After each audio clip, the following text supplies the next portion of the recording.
আমরা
একটা শহরে থেকে জামের শহরে একটু দেরি হয়ে গেল।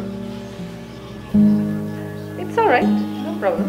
তোমার জন্য বসে থাকতে আমাদের কিন্তু খারাপ লাগছিল না একদম। নিজে যখন বাবার ব্যবসা দেখবে তখন বুঝবে আসলে কতটা টাফ। তখন তোমার সন্তানরা তোমাকে এই ব্লেমটা করবে। আমার ভালোবাসার প্রয়োজন ছিল,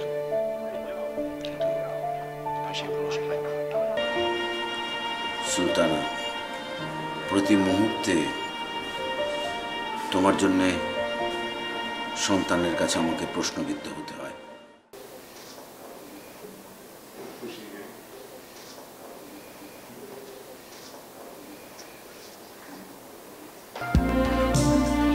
কি ব্যাপার? আমার অফিসে তুমি আমার আগে এসে হাজির। বসে এদিকে এসো।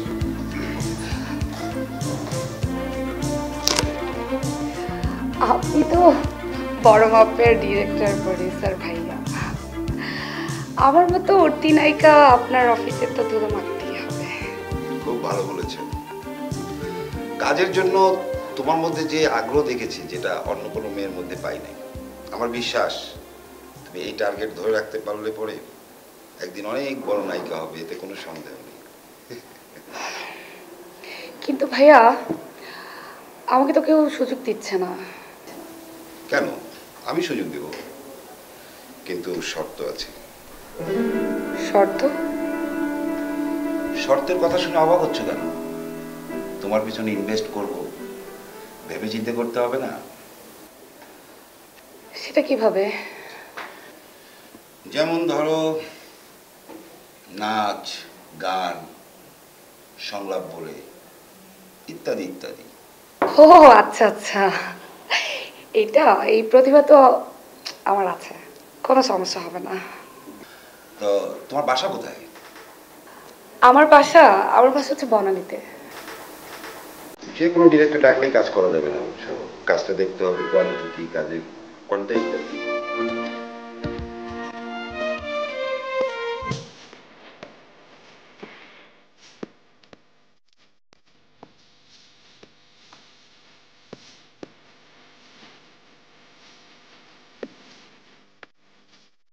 আমি কি খাবো বলো? চা, কফি? কফি?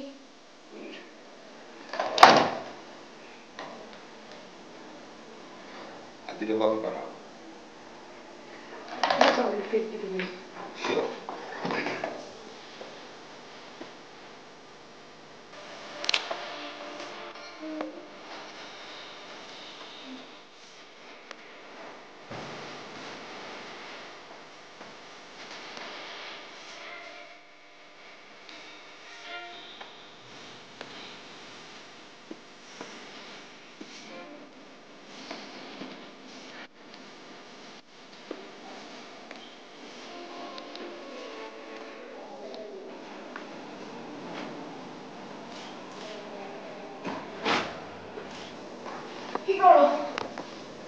এই তো তেমন কিছু না, প্রোডাক্ট ফটোগ্রাফি। সুন্দর তো জুতোগুলো।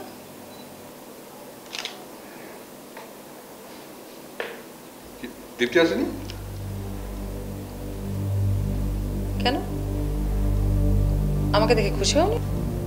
আরে কি আশ্চর্য, খুশি হবো না কেন? তুমি কি আমার শত্রু নাকি? তাহলে দীপ্তির কথা জিজ্ঞেস করছো কেন?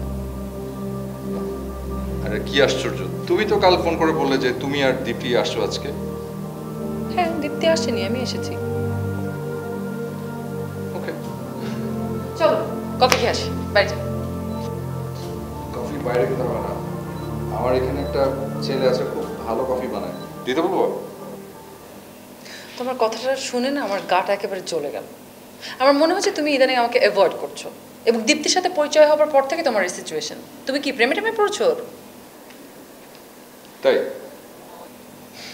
আমি যাই। কোথায় যাচ্ছ? হ্যাঁ, তোমার কাজ থাকতে পারে, তোমার ব্যস্ততা থাকতে পারে, আমার থাকতে পারে না? আমার তো অনেক কাজ আছে, আমিও তো অনেক ব্যস্ত। আরে মোনা, আরে কাম অন।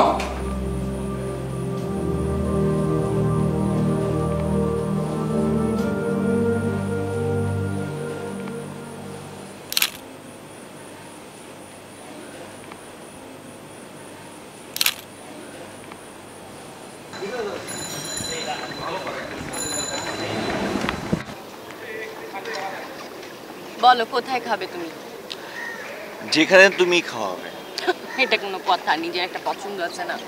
আচ্ছা, তোমার পছন্দের উপর আমার পছন্দ। বাবা, তো এভাবে গন্তব্যহীন চলবো নাকি? দেখা যাক গন্তব্যহীনভাবে কত দূর যাওয়া যায়।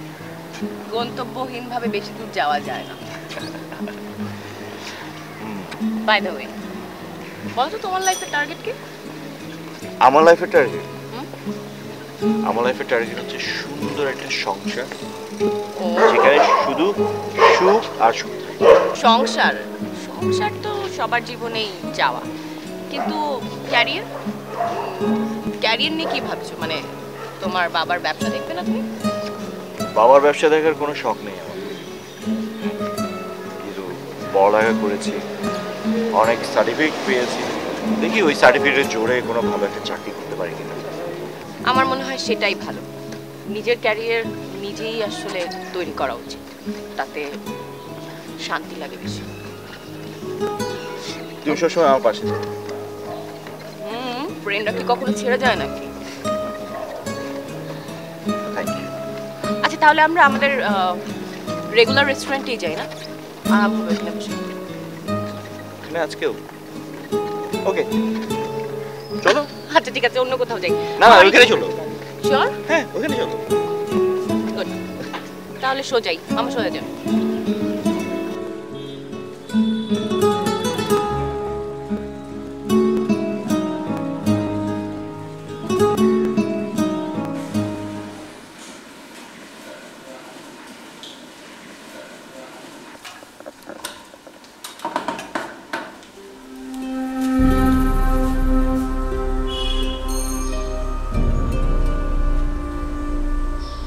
তুমি এতদিন পর এখানে দাঁড়িয়ে কথা বলবো? বসতে দেবে না? এসো, বসো।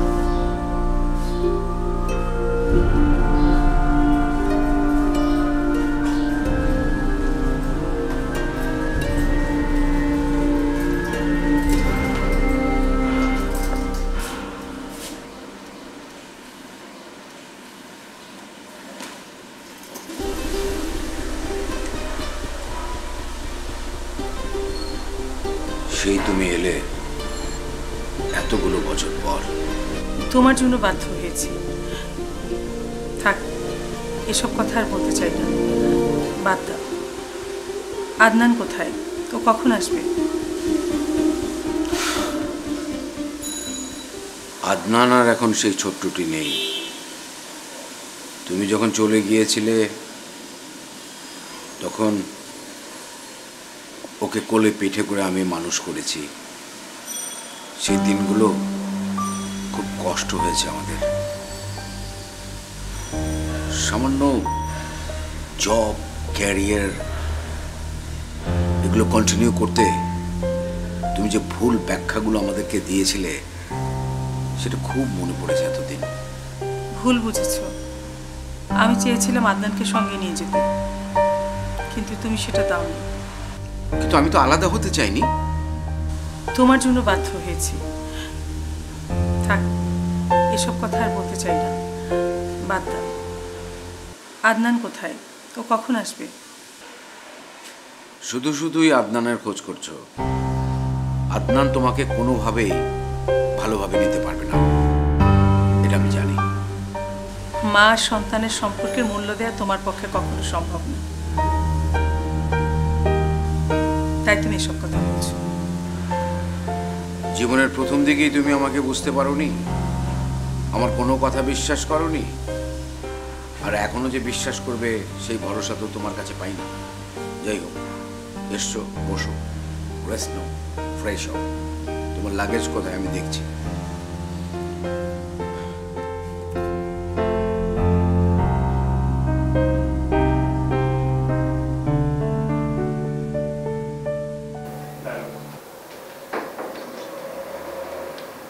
শোনো, নায়িকা হতে গেলে প্রথমে হতে হয় সুন্দরী, দ্বিতীয়ত ডান্স জানতে হবে। তুমি নিঃসন্দেহে অনেক সুন্দরী, তাই প্রথমটাতে পাস, কিন্তু ডান্স জানো কিনা সেটা তো আমি জানি না। আপনি চাইলে আমি নেচে দেখাতে পারি। শিওর।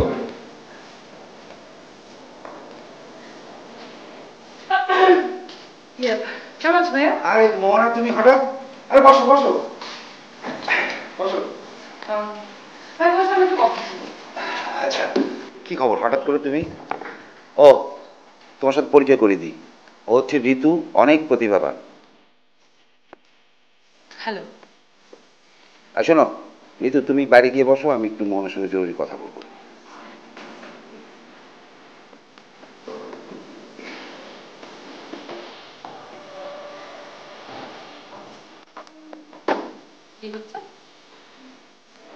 ভেবো না আমার ফিল্মের নায়িকা কাস্টিং করছি না এটাকে। Okay, no problem, it's your problem, not my problem. বলো, এখন বলো, কাজের কি অবস্থা?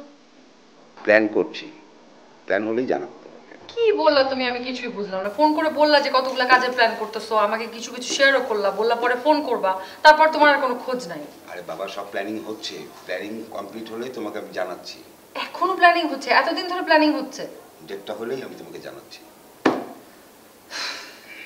ওকে ফাইন, আই উইল ওয়েট। কি ব্যাপার, কই যাচ্ছ? চা কফি কিছু খেয়ে যাও। পরে আসবো, বাই।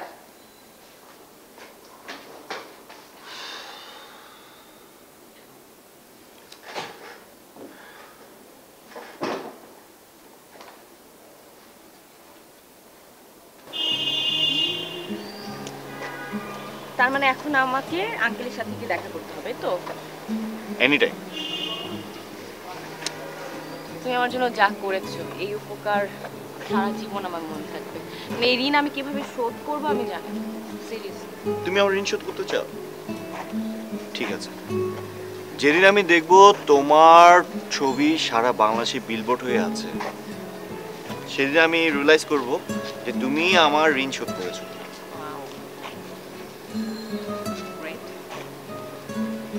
সত্যি তুমি অনেক ভালো, তুমি বন্ধু হিসেবে অসাধারণ, অসাধারণ।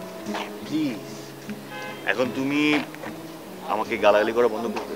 গালাগালি? হ্যাঁ, প্রশংসা গালাগালি হলো? অবশ্যই। মানে কি? আচ্ছা ঠিক আছে, আর প্রশংসাই করবো না, এখন থেকে বদনাম করবো, খুশি? হ্যাঁ, এটা ঠিক আছে, কারণ বদনাম আমার পছন্দ, প্রশংসা থেকে। তোমার সঙ্গে সত্যি কথায় পারা যাবে না। আচ্ছা শুনো, আমার না একটা জরুরি কাজ আছে, আমাকে একটু যেতে হবে। যাই তাহলে আমি আজকে। Take care.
এই ভালোবাসাটুকু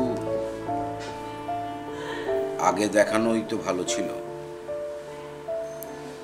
মায়ের আদর থেকে ছেলেটাকে তো বঞ্চিত করেছো অনেক আগেই। দেখো, আমি তোমার সাথে ঝগড়া বা তর্ক করার জন্য ফিরে আসিনি। তোমার যদি মনে হয় আমি তোমার খুব অসুবিধা করছি, আমাকে সরাসরি বলো, আমি আদনানকে নিয়ে চলে যাই। বাচ্চাদের মতো কথা বলো না। তুমি যাওয়ার পর আদনানকে কোলে পিঠে করে মানুষ করেছি আমি। ও তোমার সঙ্গে যাবে না, ও তোমাকে ঘৃণা করে। চুপ করো তো, তোমার মুখে আমি আমার ছেলের সম্পর্কে একটা বাজে মন্তব্য শুনতে চাই না। কাজ করো, ওকে ফোন করো, বলো আমি চলে এসেছি, তাহলেও চলে আসবে। তাড়াতাড়ি আসতে বলো। একটু ধৈর্য ধরো, এতদিন তো ধৈর্য ধরেই ছিলে, এবার না হয় একটু ধৈর্য ধরো আদনানের মুখোমুখি হবার জন্যে। প্লিজ চুপ করো, তোমার এই কঠিন কথা আমি আর নিতে পারছি না। আমার মনে হয় তুমি ব্যর্থ হবে ছেলেকে বুকে টানতে।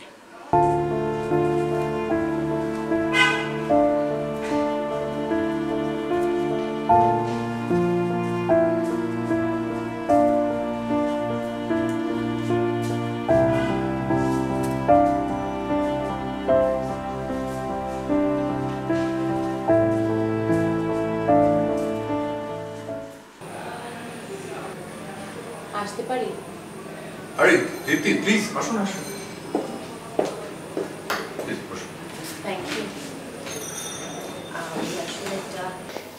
আমি আসলে আপনার কাছে একটা আবদার নিয়ে এসেছি। আবদার কিরকম? একটা অনেক বড় প্রতিষ্ঠান আমাকে ওদের ব্র্যান্ড অ্যাম্বাসেডর করতে মানে অফার করেছে। বাহ, গ্রেট, কংগ্রাচুলেশন। Thank you. আমি চাইছি যে খুব তাড়াতাড়ি যদি আমি আমার একটা এক্সক্লুসিভ ফটোশ্যুট করে রাখতে পারি তাহলে ভালো হয়। আমি জানি আপনি অনেক ব্যস্ত, সত্যিই ব্যস্ত, কিন্তু তারপরও যদি শিডিউলটা আপনার একটু এদিক সেদিক করে আমাকে কালকের মধ্যে একটা। বুঝতে পেরেছি। আপনি এটাকে আবদার কেন বলছেন? আপনি যদি জোসেফ নিসেফারের কাছেও যেতেন না, উনিও আপনাকে না করতেন না। উনি কে? পৃথিবীর প্রথম ফটোগ্রাফার। যাই হোক, বিষয়টা আবদার আসলে বলা ঠিক না। কাজের বিনিময়ে অর্থ, অর্থের বিনিময়ে কাজ। অবশ্য আপনার বিষয়টা একটু আলাদা। Thank you so much.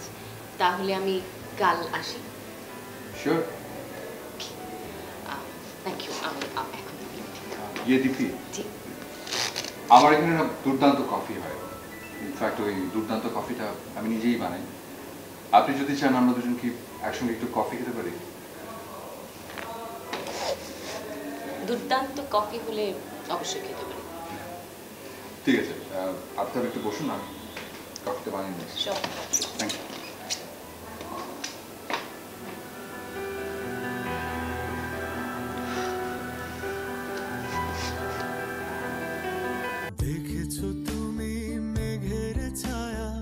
Thank you. এখন বিশ্বাস হলো তো যে আমি মিথ্যে বলিনি? তাহলে আপনি বলতে চাচ্ছেন একটা কফি দিয়ে আপনি আপনার বিশ্বস্ততা অর্জন করতে চাইছেন? যাকে নিয়ে কথা বলছো উনি তোমার জন্মদাত্রী মা। আমার কোনো মা নেই। তোমার জন্য আমার ছেলে আমাকে দূরে ঠেলে দিচ্ছে। কাছে পেয়েও আমি ছেলেটাকে আদর করতে পারছি না। আমার মনে হয় ও তোকে পছন্দ করে ফেলেছে। কি ফালতু কথা বলিস? আমার তো এরকম কিছু মনে হয়নি।